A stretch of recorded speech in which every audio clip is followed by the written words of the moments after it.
Hello there fish tankers, I hope everybody is doing well. Today I want to talk about this little great algae eater I have here in front of me, which is of course the bristlenose pleco.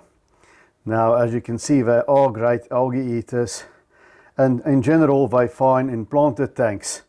You can take a look here at my tank. It leaves the Java fern, the cryptocorynes, the anubias over there, as well as the Vallisneria well alone.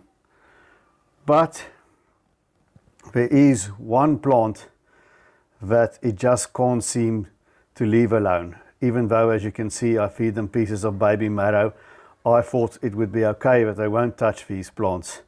And what are these plants? Now as you can see, as I zoom in here from the top, in this tank I planted some Amazon swords. And it's a moot point now because the Amazon swords are not doing well because the Vallisneria completely crowded out the Amazon swords.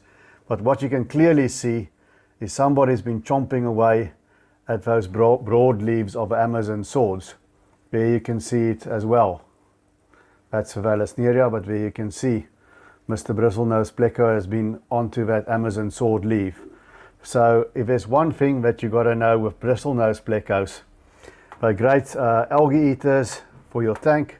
They're okay in a planted tank, but one thing you shouldn't mix them with. If you want to grow nice Amazon swords, then these bristlenose plecos you can steer clear from.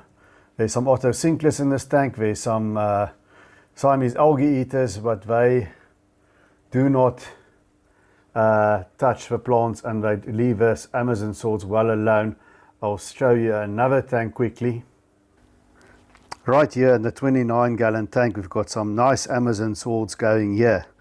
Those broad-leafed Amazon swords that look so nice once they become established. And over here we've got some Siamese algae eaters and some Ottos and some Nereid snails.